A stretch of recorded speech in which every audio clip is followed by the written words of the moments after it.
Assalamu alaikum warahmatullahi wabarakatuh. Wa alaikum salam warahmatullahi wabarakatuh.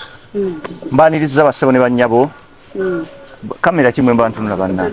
Tunda wanzonna. Just betunde. Kale. Mbaniriza bannamawulire mwenna. Mbalamusizaako bassebo ne bannyabo bannayuganda mwenna. Amanya nze Reino omusoyisoyi, erinnya lyange nze Lubega Obeid. Abadde tebammanyi. Nga ndi mukisa era kya kitiibwa okubeerako ne bannamawulire olunaku lwaleero twogere ku nsonga z'okwatibwa kwange n'okusibwa ennaku z'omwezi nga 23 July Tuesday eyaggwa olunaku bannayuganda lwe basalawo bagende batambule bagende ku Parliament nga beemulugunya olw'obuli bw'enguzi obususse mu ggwanga. Okay. Yeah. Kakati tutandikire tutandike bana embuuza lumu oba tujja kuddamu tutandike ku wino wekomera naye nga tetunnatuuka eyo kyali kitya wasangibwawa wali okola ki abantu ne bajja ne bakwata. Alright. Ku Tuesday zaali ssaawa nga 3 ez'okumakya ne nsalibwako kankiyite kusalibwako oba ne nnumbibwa abakuumaddembe abamu baali mu uniform abalala tebaali mu uniform. All of them were armed and ne basalako amaka gange. So mba ndi wange ngenda okuwulira okonkona ngenda okutunula mu madinisa nga police n'abantu abalala ndowooza ab'ebitongole by'okwerinda abalala. So bwe naggulawo ne bankwata ne baŋŋamba tukuguddeko musango gw'okukuma omuliro mu bantu n'okwekalakasa. So amangu ago ne ntwalibwa ku police station e Nateete gye banditainingira okumala ennaku 3. Nga ndi mu kadduukulu ka poliisi olw'ebigambibwa nti nali nkuma omuliro mu bantu mbakunga okwekalakasa. Newankubadde ddembe ly'abantu okwekalakasa bwe wabaawo ensonga yonna ey'obutali bumativu oba ensonga yonna ey'obutali abantu gye batakkiriziganya nayo mu ggwanga, Abannayuganda balina eddembe okuvaayo ne basituka ne basitula eddoboozi lyabwe bawulira nga ebiteeso byabwe tebiweebwa lukusa kuwulirizibwa. Naye nze nakwatibwa bukwatibwa, siina mobilization yonna gye nakola. Poliisi yajja buzi nekola etya? Toyina mobilization yonna gy'okola? Siina mobilization. Singa era ebaddewo mwali badde nammwe mundaga akatambi nti kaakano wano wali okola mobilization. Naye tewaaliwo any mobilization. I was just arrested. Nentwalibwa ku poliisi nensibibwa obwemage. Nga tukyali awo ku kifo abamu baabitambuza nga bagamba nti emu eringa political stunt yo kuba abantu abamu bagamba abamawulire bakitegedde batya ne bajja bastaging abamu babiyita na luyimba oshootinga luyimba okola skit ya comedy kugamba ebintu byali bingi nnyo ku location yaabwe. Abamawulire bo bategeera bakyala aliwo mu kifo. Abamawulire abasinga bakolagana ne poliisi. Poliisi weba erina ekikwekweto kyonna kyegenda okukola olumu bamanya. So that's why ogenda okwekanga nga baba balina ekifo we baraidinga ne bannamawulire bakola ki babaawo. So nali ndi awo nga n'abamawulire we bali ne police nange saamanya gye bava. I did not organize anything. I was arrested. Tosobola kuorganizinga kukwata n'okusibwa n'okutwalibwa mu kooti. No, it was not staged. Bankwata naye mu bumenyi bw'amateeka kubanga omunnayuganda yenna ayina eddembe okubaako okwemulugunya kwakola waba waliwo obutali bumativu ku ye oba waliwo ensonga ezitatandikula bulungi. Naye nze ekyange siina kye nali nkola. I was just picked from my home nentwalibwa nensibibwa. Okay. Computer Misuse Act eno gye bakuteekako golooza yava ku ki? Olina kye wapostingako, olina kye wayogerako oba akola skiti kyava ku kyolowooza? Munange, Computer Misuse Act sigwe musango gwe banzigulako. Ogwo bagunzigulako police court nebugoba ne baleeta omulala. It is public nuisance. So misango gyali gikyukakyuka buli luvannyuma lwa ddakiika n'ebino bibaawo nga giri emeka emituufu nga ogumu public nuisance, so gwe musango ogunvunaanwa mu kooti, public nuisance. Ne bino tubisuubira bisoboka e Uganda kuba abantu banyisinze nzekka bangi abakwatiddwa, Sami the Might family naye bamukwata, Dogo City naye bamukwata, bangi be bakutte. So omuntu ng'obatemeddetemeddemu public nuisance bakugamba wakola ki ekyakuleeta okufuuka public nuisance? Public nuisance kubeera ng'okuma omuliro mu bantu, kubeera ng'okuma omuliro mu bantu, mugezeeko oteekawo butali butebenkevu. Naye ate public nuisance munzije wange waka mu buliri mba sikitegeera butegeezi. Okay, bwe waggyibwa watwalibwawo wamalayo bbanga ki baakuyisa batya? Bwe nagibuleka natwalibwa ku poliisi y'e Nateete ne banteeka mu kaduukulu omuzeka. I was isolated. Banteeka mu kaduukulu okumala ennaku 2 ne banzijjako statements ez'enjawulo, olina group z'abeekalakaasa bintu bingi, but I was innocent. Banzijja waka, so tebalina bujulizi okujjako era okujjingajinga nga bw'omanyi n'okupangapanga. So bankipingira mu cells for all those days. N'essaawa poliisi zalina okutereka omuntu ne ziyitawo until bwe beerowooza ne bantwala mu kooti. Mukama nansaasira nti balooya bange baaliwo era neebaza Shamim Malende, neebaza abantu bonna abanwanirira, kanso wange, I'm forgetting the name, Nalukola, thank you so much, balwana. But in detention bankuumiraawo okumala ennaku 3. Tebantulugunya but nga bw'omanya embeera y'ekkomera, bakusibye wekka mu kihol for 2 days. Kyendafunamu ekyokunyigirizibwa mu kkomera, the 3rd day bandeetera omusibe mu kkomera omwo, naye nga ndowooza yali musirikale ng'atamidde, yani he was naked. Ekiro kyonna ali naked, nembeera ku bunkenke nga ntya munnange omusajja ayinza era ekiro ekyo nakimalako nga nkuba nduulu newankubadde tewali yali annyamba, naye kyampisa bubi okuteeka n'omusibe ng'ali bute. Kyekyasinga okuluma.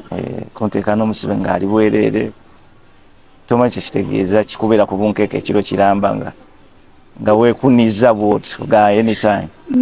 So that is what happened. Naye Mukama yansaasidde, bantadde. Naye kino nja kutegeeza bakama baffe abatufuga nti munange Bannayuganda bagezaako okwagala kusaba ddembe lyabwe, kuba muba mutugamba nti mulimu democracy mu Uganda. Muntu alina eddembe ly'okwogera, muntu alina eddembe ly'okuvaayo, naye bwe muba mutugamba mwatuwa democracy ate nga when someone comes up to speak mumukwata, kiringa kumpa mmere nogaa nti ompadde emmere ate nonteekako obukwakulizo girye ng'ogiyisa mu nnyindo, togiyisa mu kamwa, giyise mu nnyindo. So Bannayuganda bakyavaayo, bakyasitula eddoboozi lyabwe mpaka ewanafuna eddembe lyabwe. Okay, asides that, otugambe tebakuyisa bubi, omuntu ali ayinza okwebuuza, abantu abasinga be basiba bamusalako enviiri, eyo mu kkomera tebakikonako k'ekyenviiri? Kati nze nali ku police station, saatwalibwa Luzira, nali ku police station. Police station sisuubira nti ebyo bikkirizibwa okusalako omuntu ebiba mukomera. Okay. Omusango twagulaba gwatuuka mu kooti. Abamu bagamba omusango oguba mu kooti omuntu alina kubayo n'agwogerako. Lwaki ovuddeyo n'ayogera? Sinnayogera ku musango, mpadde ntangazizza Bannayuganda ku biki ebyaliwo na biki ebyankwasa. Ekyo kikkirizibwa okwogera ku bikwasizza nti nali bali baba beekwasa abagaana okwogera. No, kisinzira ogwogedde kooti. Nze ndi public figure, so nina okuvaayo ntegeeza Bannayuganda nti ndina artist, nti ebbanga ly'essaaliwo nalina ebivulu bingi, era ntegeeza abapromota nti ebbanga ly'essaaliwo munaye nali saagana buganyi kujja ku show zammwe, but I was under detention. Abayimbi baakubeererawo oba bannabitono oba comedians mu kaseera ako? Nina mikwano gyange abajja ne bankyalirako mu cells, era mbeebaza bonna abajja n'abaalwana okulaba nga nvaayo. Neebaza His Excellency Kyagulanyi, Council council. No. There is council. I'm forgetting the name. Kanebaza abanuku bebale ne ba artist bakyali bange Madrata Nchiko bajja ne bankyalirako Muhanji bonna abajja ne bankyalirako Chumi oyo mwana Chumi yajja mpaka Musauzi Betina engeri gye yalina ekivulundozo yaliyo ng'asaba nga akasajja akatusinga bakata yeah bw'omwogeddeko okyusizza mu kasajja kattu obadde oyagala ngambe ntya yes tulaba nga abantu ba artists abenyigira mu bintu bya politics oba oli abo babadinayinga okudda ku stage tokidde biyinza kuddulira munnange omunauganda alina eddembe eryo oba oli artist kino kati kankigambe ba artist bonna abali eyo togaana kwogera biruma bannayuganda kubanga dembe eryo nga artist okuvaayo n'oyogera wano Uganda munnange tewaliwo dduuka nti nedduuka webagula emmere y'aba artist tewaliwo petrol city nti eno ye petrol city webagula amafuta g'aba artist omuntu wa bulijjo gyagula ebyokulya naffe gye tugula ebbeeyi kwagulira naffe kwe tugulira so oyina eddembe eryokuvaayo nga artist era nsaba artist abali eyo mwenna musituke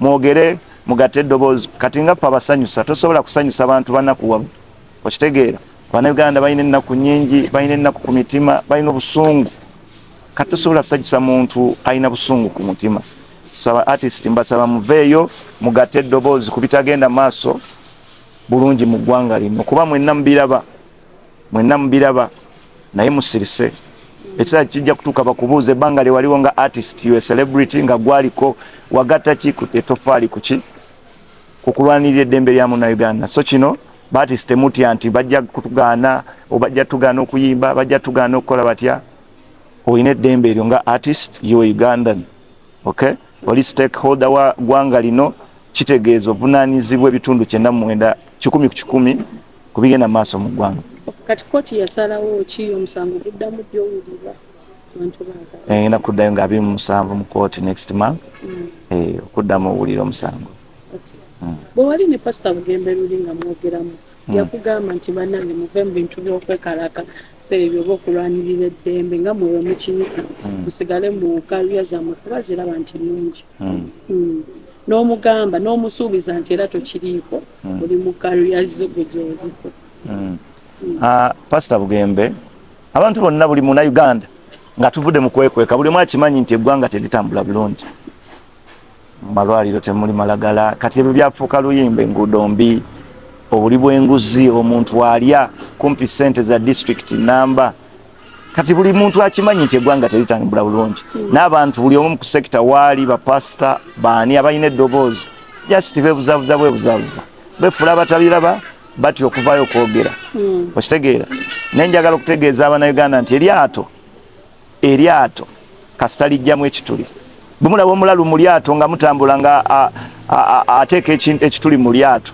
ne musirika ne mutabaawo kye mukola ki gwe nosirika noganze kasita wano wendi ki wali safe muganda wange toli safe eryato lijja kubbira oba pasita oba seeka oba ani oba musomesa oba musumba fena tujja kubbira lumu so nkubiriza ba artist ne ba pasita bali eyo baganda bange musirise ebikolebwa mu biraba abaana babawamba abaana gye bali eyo babasibye tebalina misango abaana babatuusizaako obulemu obukongo bule babukubye naye musirise seryato olina balibbira njagala obategeeza baganda bange nammwe mujja kubbiriramu ate mmwe wamwe omutudde we wajja osooka okusinkinga so mbakubiriza banaye muveeyo mwogere comedy nga tutadde comedy aside bafaani baagala okumanya ekituufu ojja kwesimbawo oba just oyina kyoliko ezo ensonga zijja bazza lunaku lulala nga maliriza omusango gwange mu kooti naye n'ensuuti tugirabye oyamba akasuuti kano onyumamu ng'omusibe n'onyumamu nkukubye endowooza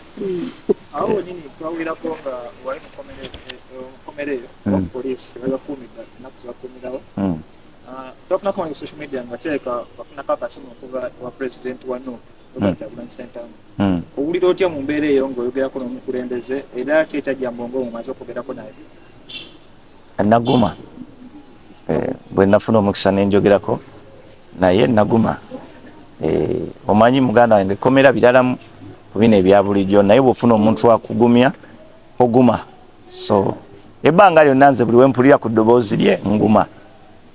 Si nti lwakuba nali mukomera naye buli wempulira ku bigambo bye nguma era binzizaamu amaaso. Ensonga zange zeyaŋŋamba zange naye badde saagala nziteeke mu mawulire newakubaddemu abamawulire mwagala nnyo okuteekaawo buli nsonga. Comedy career yo girabawa mu bbanga eriddako ku bino ebitandise nti omixinze politics mu comedy ate ekintu ekitatambula bulungi mu ggwanga muno ba mu buli ggwanga werabawa mu myaka egirwa. Munange Jowe kino kankikutegeeze kankijje ku ggwe kankikugambe ensi yonna n'abasigadde ndoza balabire ku ggwe. Jowe eriyo wa Spark TV njagala okutegeeza nti munange si nti nziri nyingidde politics oba nteeka ebyobufuzi mu komedi wange. Buli Munnayuganda buli kintu wane kya Uganda kirimu ebyobufuzi. Naawe ku TV kwokola ebyobufuzi mu ebiri. Naawe obulamu bwo bwennyini bw'otambuza okuva ewakaawo abaana bo tebalina olina enfuga gy'obafuga mu politics ali buli wamu. So si nti ntadde ebyobufuzi mu art.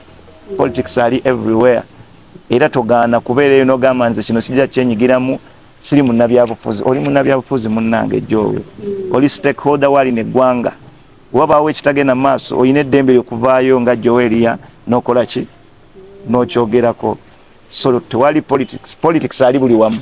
Tolina bw'ogenda mwewala ali everywhere. So si nti ntadde comedy mu byobufuzi oba kaliya yange njisudde nange comedian nina eddembe lyange Munnayuganda. Mu Uganda gy'ogula amazzi gye ngagula, mobile money gy'okozesa gye nkozesa, gy'ogula amafuta gye ngagula. So tekitegeeza nti ntadde politics mu art wabula nange ngezaako kuwerwanirira nga nze Munnayuganda. Abantu babali brandinze babayita bajeudi comedians. Oyo yatubrandinze naye bajja musiba. Kankubulire buli omu kijja mutuuka abantu bagenda kusenze naade mukomera nga abaana bawandiika ku bisenge by'ekkomera ne bawandiika nti gundi yaddako zinageza okwesanga gyendi bampandika bangi bagenda bangi be bawandiikako be walabyeko bosobola okugambako nti bangi diripa zagenda enkudi egenda musibya bangi bamuhangi bonna nabasanzeyo mukomera ate abasibe babesunze. So si kyangenze kera tebagamba nti Maulana be basibwa bo kaba artist bagenda kusibwa fik fama kakabako mwena mujja kuloza ku bukambwe bwa government ye nawe ne bana mawulire Jowe ojja kusibwa gwe kiwe mu budde kisera kijja omukulu Rain. Yes nkali kibuzo kyange kigenda kukwatagana wakati wa president w'abantu n'omukulu Abitex. Mukulu Abitex yavaayo n'agamba nti Bobi Wine bamukkiriza okuyimba mu ggwanga Uganda naye tayagala kuyimba nti awe ateekako emisale mingi okumutegeka wano Uganda. Kati nga ggwe ayogerako ne president olowooza ye akugamba kinsonga kyemugano oyimba e Uganda wano? Abitex ayina nsonga ze na president ze saagadde kuyingiramu. Ate na Abitex naye ebintu abiraba alaba eggwanga bwe litambula nti teriri straight. So byonna bagezaako kwebuzaabuza kuva ku kituufu. Ate era president yatugamba waliwo ensonga ezitalina nnyo makulu tujja ziwa attention. Munnayuganda akulaba akadde kano asuubire nti wewakoma ogenda otandike ne professional skits zewasuubiza ogenda kugenda nazo mu maaso. Munnange nze siina we nakoma, nze sikoma. Bino ebyokunsiba tebisobola kunstopinga kugenda maaso na byenkola oba kulekeraawo kwogera. Ngenda genda maaso nga nzanyira abantu ebibanyumira, ngenda genda maaso nga nyimba zinyumira abantu. So just kino ekyokomera kyanyongedde kubeera strong nakwebereramu. Ate abantu banne be baasiba bo bali batya kati okugeza ng'omukyala Nabbosa saawa zino akyalina mu kkomera bo batusuubire bavaayo. Kusaba gavumenti bweba yasalawo nekkiriza nti Uganda is a democratic country eta abantu abo abasibwa olw'ebyobufuzi ne bonasiba leero ojja kusiba Rain nti ayogedde enkya wagenda kujjayo omulala atali Rain era naye ayogera omukwati enkeera wajjayo omulala atali ani. So ekyokutukwata n'otusiba just kitwongera maanyi na buvumu. Tosobola tusiba n'otumalayo wabula nsaba busabi nti Baganda bange abakwatibwa ku ebyobufuzi babata. oli muyiiya waliwo omuyimbi omu gwe basibaye nayimbirawo oluyimba lwekomera tusuubire nawe gamba Walukagga bamukwata lwaki toyagala kwogera ku Walukagga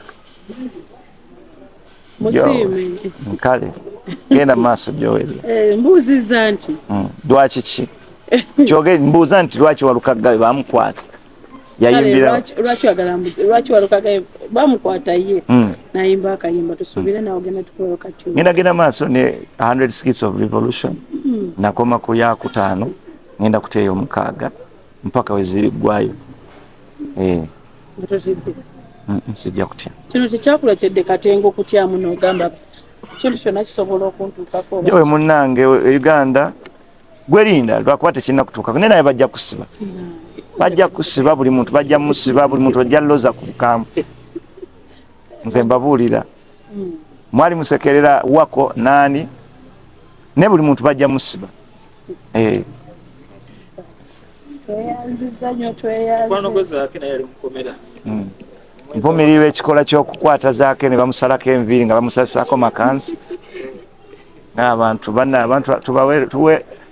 abamu tubawe ebitiibwa bannange honorable member of parliament n'omukunyula ng'akunyula enkwa kunti so nkivumirira ekikola ekyo obubaka obusembayo njagala okwebaza bannayuganda bannange bali kumbeererawo bankwata ne messages naziraba free rain bannange bali kutwagala nga Maulana and Rain bali kunjagala bannamawulire mwenna ba publishing information nti bankutte thank you so much mwenna kanebaze nnyo balooya bange mwebale nnyo family yange eyambeererawo mwebale nnyo mwebalire ddala yo we bajja kusiba